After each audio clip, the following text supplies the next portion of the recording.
Over the past few years, we have heard a lot of talk about the removal of clock from the WCA, and there were good arguments behind these claims.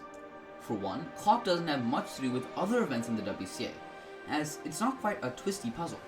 When looking at the WCA's Who We Are page, they say, "The World Cube Association governs competitions for mechanical puzzles that are operated by twisting groups of pieces, commonly known as twisty puzzles." When we think about it, clock isn't really a twisty puzzle. There are many other issues with the inclusion of clock in the WCA. Clock has come under fire recently for not being spectator friendly whatsoever.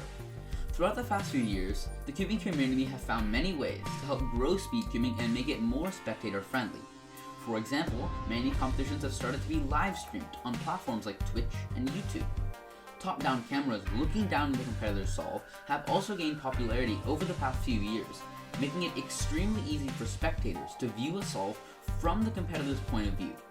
However, these methods only work for most events, except clock. See, with clock, it is challenging for spectators to see the competitor's solve, as well as they would be able to see a 3x3 solve, for example. Oh, and that isn't it. A large issue with clock, especially in recent years, is its vulnerability to fall over inside of the cover, which warrants an extra. There has been a partial solution to this. Customized clock covers, which double as square one covers, has started to be used in some WCA competitions. This, at least for the most part, has somewhat reduced the amount of accidental clock drops, which warrant extras as long as they're done before inspection begins. However, another issue with clock drops is when it happens after the cover has been lifted. When a competitor puts down the clock to begin their solve, it is extremely easy for the puzzle to fall over and mess up the pins, and if this happens, it's a DNF, not an extra attempt. This is a huge issue, and the WCA knew it.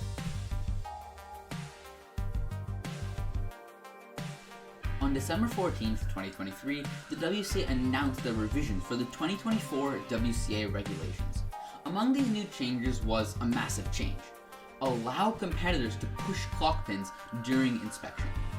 This change not only made it okay for competitors to push pins in inspection, whether accidental or on purpose, but it also made sure that if the clock fell before the solve started and after inspection started, whether or not it was due to the competitor, they could still finish their attempt rather than receiving a DNF.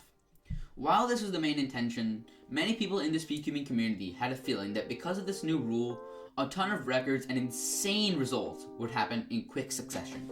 And boy oh boy were they correct. As of recording this on February 18th, 2024, these regulations have been in force for just over a month and a half. In that extremely short time, we have already seen an incredible amount of records and fast results utilizing this new regulation, and I don't see any sign of it stopping.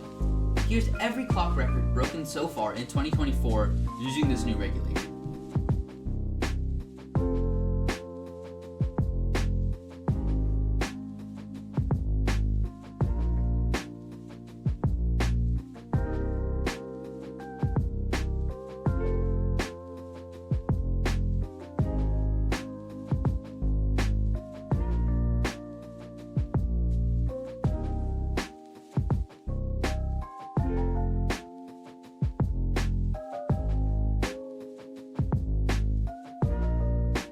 Did this new regulation revive clock? Please leave a comment down below on your thoughts on what you believe this new regulation has done to the WCA and to clock, and whether or not you think it is a positive and why. Thank you guys for watching, make sure to like and subscribe, and I'll see you in the next video.